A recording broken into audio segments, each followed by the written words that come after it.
मेरी ट्रेन धीरे धीरे प्लेटफार्म पर पहुंच रही थी।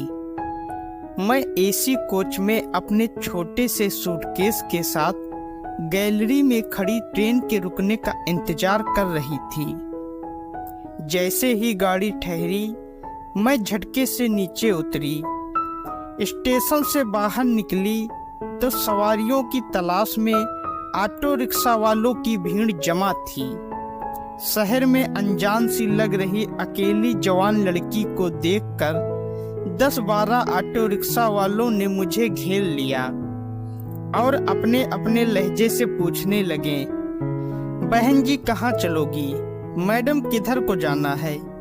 मैं खामोश सी खड़ी रही, सिर्फ कहीं न जाने का गर्दन हिलाकर इशारा करती रही। कुछ ही देर में भीड़ छट सी गई। मैंने अपनी सुराहीदार गर्दन को इधर उधर घुमाकर देखा। थोड़ी ही दूर पर एक ऑटो रिक्शा वाला एक किताब लेकर ड्राइवर सीट पर पढ़ता हुआ दिखाई दिया। मैं छोटे छोटे कदमों से उसकी ओर बढ़ी। लोक सेवा आयोग चलोगे? मैंने पूछा। जी जी जरूर, उस ड्राइवर ने अपनी किताब बंद करते हुए जवाब दिया। क्या लोगे? मतलब किराया कितना लगेगा? मैंने सूटकेस ऑटो रिक्शा में रखते हुए पूछा। 80 रुपये, उसने बताया। मैं झट से ऑटो रिक्शा में बैठ गई और बोली, जल्दी चलो। ऑटो रिक्शा शहर की भीड़ से बाहर निकला ही था कि ड्राइवर ने पूछा, आरएएस का इंटरव्यू देने के लिए आई हैं शायद आप? जी, मैंने छोटा सा जवाब दिया। फिर अगले ही पल मैंने पूछा, तुम्हें कैसे मालूम कि मैं इंटरव्यू देने आई हूँ? जी, आप पहले तो लोक सेवा आयोग जा रही हैं, दूसरे इन दिनों इंटरव्यू चल रहे हैं। और क्या? मैंने पूछा। वह नौजवान बोला, आपका पहनावा बता रहा है कि आप किसी बड़े पद के लिए ही इंटरव्यू देने आई हैं। काश आज मैं भी, क्या तुम भी? मैंने थोड़ा हैरानी से पूछा। जी मैडम, मैंने भी मेन एग्जाम दिया था, सिर्फ 2 नंबरों से रह गया।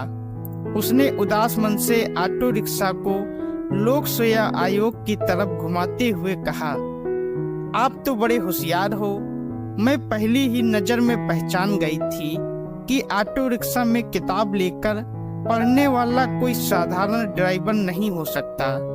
फिर तुम्हारा लहजा भी आम ड्राइवरों जैसा नहीं है। अपने पर्स से 100 रुपये का नोट निकालते हुए मैंने कहा। ऑटो रिक्शा लोक सेवा आयोग के मेन गेट के सामने खड़ा था। या लीजिए, मैंने पैसे देते हुए कहा। मैडम बेस्ट ऑफ लक, 20 रुपये लौटाते हुए उस ड्राइवर ने कहा। थैंक्स, तुम मैडम मत कहो मुझे, मेरा नाम प्राची है। और हाँ, मुझे शाम को वापस स्टेशन छोड़ने के लिए आ सकते हो क्या? आने जाने का भाड़ा दे दूंगी तुम्हें, मैंने चेहरे से बालों को हटाते हुए कहा। ठीक है प्राची जी, आपको मैं यहीं मिल जाऊंगा। वैसे लोग मुझे राहुल कहते हैं, ऑटो रिक्शा वाले ने जवाब दिया। ओके, इतना कहकर मैं चल दी। शाम को ठीक 5 बजे राहुल अपना ऑटो रिक्शा लेकर लोक सेवा आयोग के सामने अपनी अजनबी सवारी को लेने पहुंच गया। कुछ लड़के लड़कियां बाहर निकल रहे थे।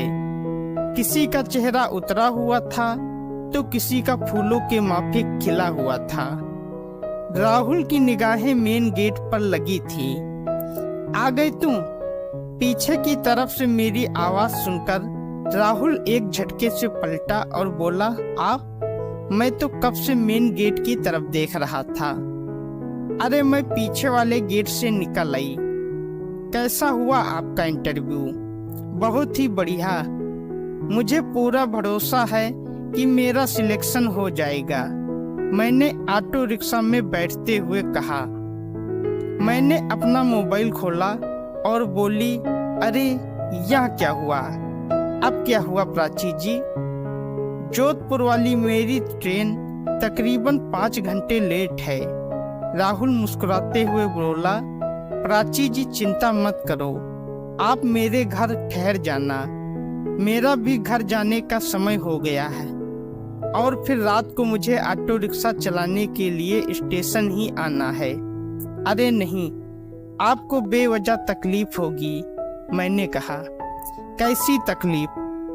इस बहाने भविष्य के एक प्रशासनिक अधिकारी की सेवा करने का हमें भी मौका मिल जाएगा, राहुल ने हंसते हुए कहा।